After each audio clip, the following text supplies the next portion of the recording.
sonho de guerra nuclear e uma mensagem profética. Mensagem de 13 de abril de 2020, original de 3 de novembro de 2014.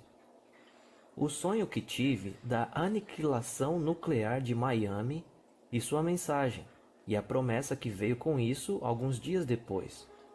Sonhei que estava em uma praia de areia branca, em um oceano subtropical, e um pequeno barco de pesca estava próximo, com redes de pesca e implementos de aparência primitiva. Era óbvio para mim que eu não estava na América. Era um dia ensolarado, talvez no meio da manhã ou no início da tarde, e eu estava ocupada limpando uma rede de pesca quando me virei e olhei para trás, por cima do ombro direito, sobre o oceano. Vi uma nuvem de primeiro tamanho no horizonte, bem distante.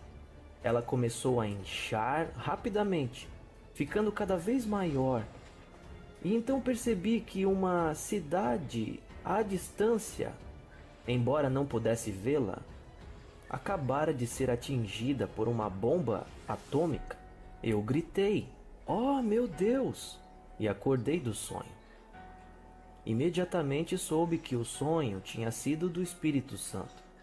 Tudo o que eu podia fazer era orar por misericórdia. Mais tarde, procurei a localização da cidade e determinei que era Houston, vista da costa leste das Bahamas, ou Miami, vista de uma praia cubana. Tenho certeza agora, olhando para trás, que estava olhando para o norte, então seria Miami.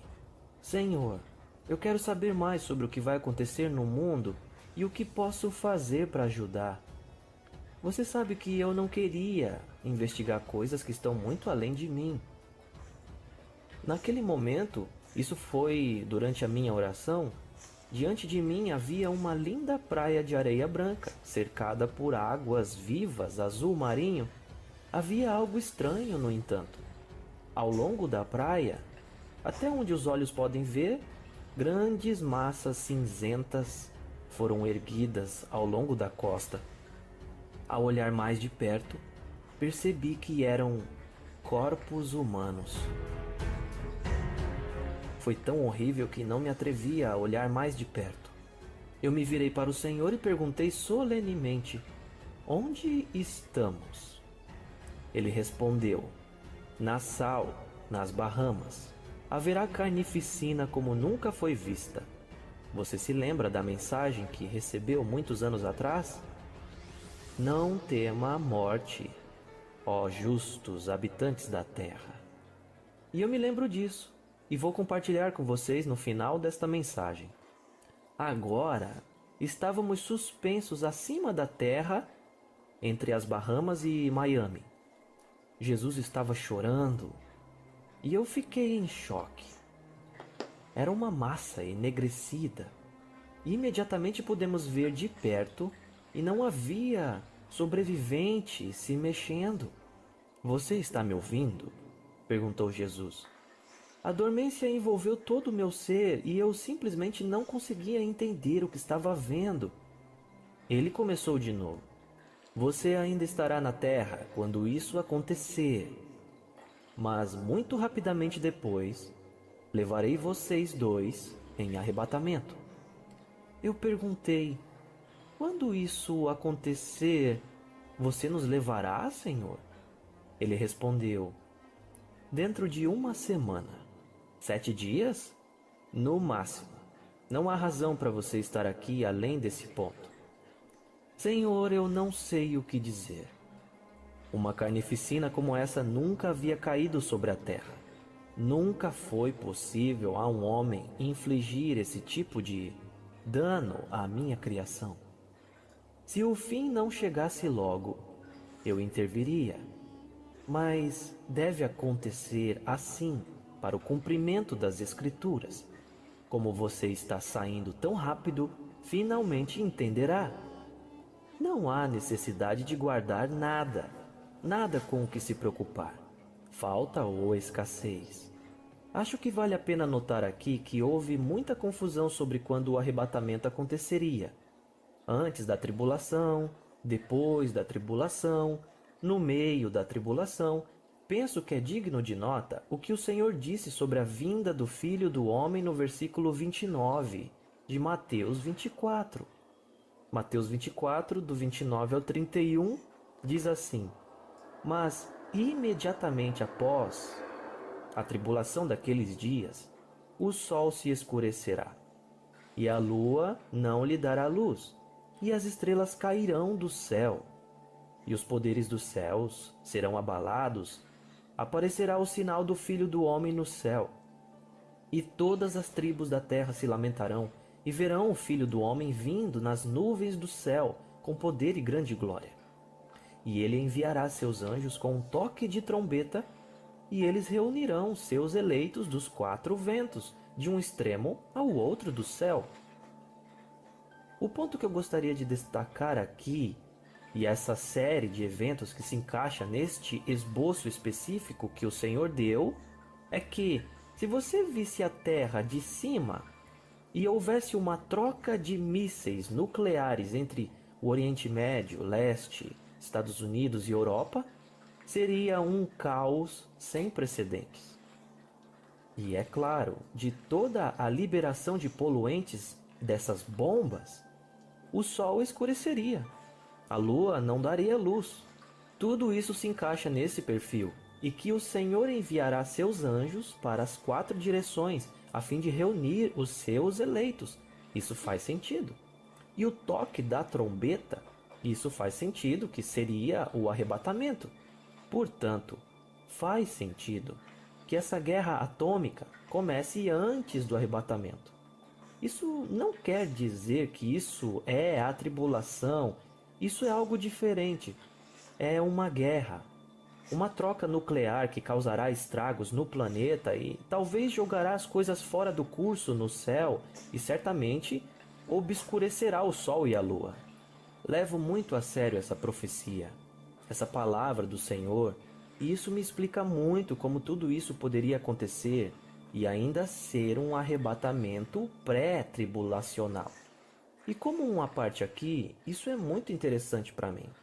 Eu estava começando, você sabe que temos um banco de alimentos, e eu estava pedindo comida extra para guardar, e o Senhor me repreendeu por fazer isso. Ele disse: Não, eu não quero que você faça isso. Então, eu dei toda essa comida e parei de fazer. Eu não conseguia entender o porquê, mas ele me explicou aqui. Gostaria de deixar comida para outras pessoas, mas por obediência não vou fazê-lo. Uma coisa é certa: as Escrituras devem ser cumpridas. A misericórdia deixa espaço ilimitado para Deus intervir, mas certas coisas devem acontecer. Está em suas mãos e nas orações de nossos corações garantir que a maior misericórdia possível possa ser derramada no mundo e nas almas dos envolvidos nesses eventos, especialmente a graça da conversão para essas almas que não o conhecem. Outra coisa nesta mensagem, no momento em que o arrebatamento ocorreu, logo após a guerra nuclear em nosso solo, que chamou minha atenção, é que haverá uma tremenda quantidade de luto e arrependimento que ocorrerão entre os cristãos deste país e dos países no mundo. Uma quantidade enorme de olhar para suas vidas e se arrepender. E acho que esse provavelmente será o toque final nas vestes da noiva. As coisas que acabaram de ficar penduradas lá, e penduradas por tanto tempo. E a enormidade da situação em que as coisas simplesmente vão cair será explodida logo de cara, porque as verdadeiras prioridades da vida, amar a Deus, amar o próximo, a eternidade e as últimas coisas, surgirão e eles estarão muito fortemente em nossas mentes neste momento. E acredito que essa será uma das forças que ajudarão a preparar a noiva. Eu ainda acho que há uma grande possibilidade nesta mensagem e um grande mérito de que ele está vindo para sua noiva em um momento de turbulência e agonia inacreditáveis na sociedade. Mais adiante nesta visão, ele continua: Diga-lhes por mim, aqueles que estão destinados à espada. Se você estiver no meio desses eventos e for pego inocente dos pecados desta cultura, se arrependerem e se reformarem em mim, você usará a coroa de um mártir, e uma grande glória será sua no céu, porque você sobreviveu com sua alma intacta e permaneceu fiel a mim em uma geração devassa, cruel e impiedosa. Você sofreu por sua fé, desde o ridículo até a exclusão. Sofreu repreensão por causa de meu nome, e sua recompensa está a caminho. Entenda que uma vez que esse tempo de sofrimento sem paralelo comece, os vivos invejarão os mortos, pois nessa época haverá uma grande tribulação que não existiu desde o início do mundo até agora, e nunca haverá. Existe uma grande alegria à espera por você, e sua recepção no céu será ocasião de festa e alegria. Seu tempo de exílio está quase no fim.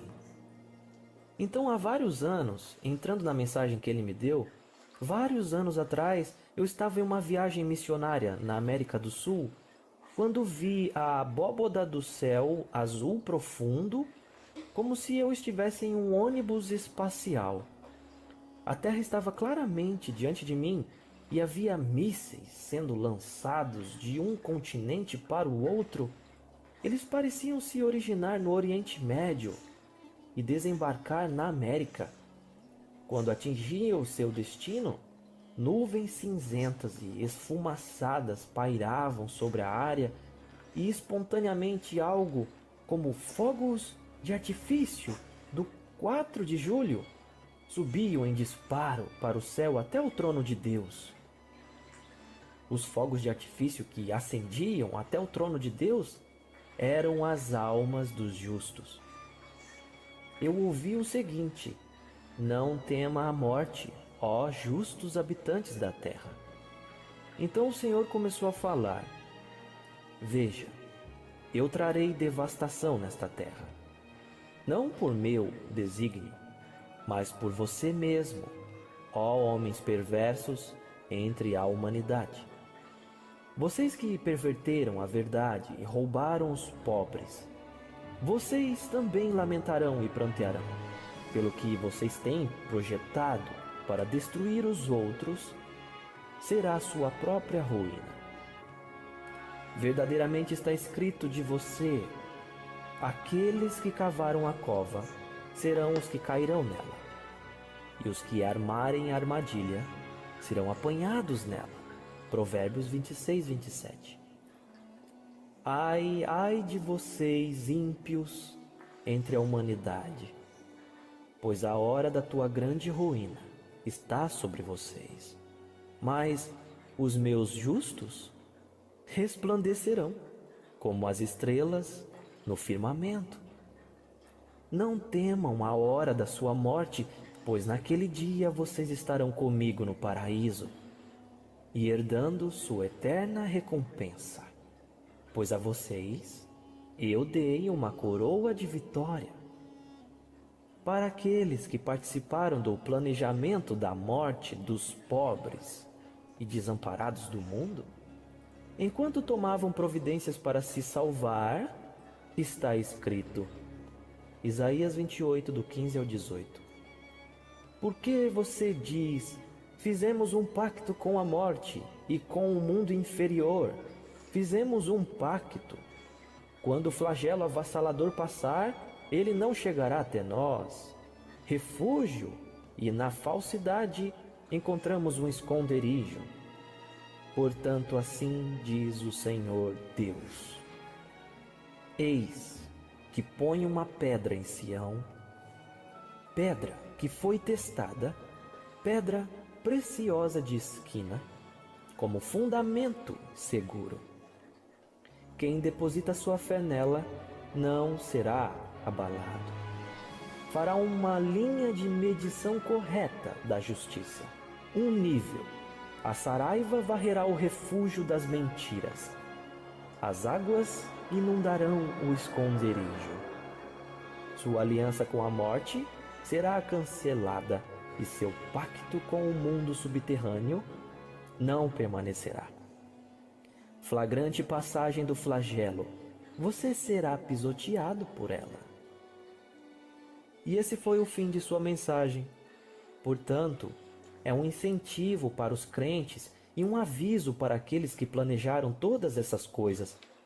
Sem entrar em detalhes, está em toda a internet o tipo de intriga, enredos e planejamento que aconteceram para nos preparar para este período, para se preparar para este período e para eliminar e aniquilar tanto a América e o mundo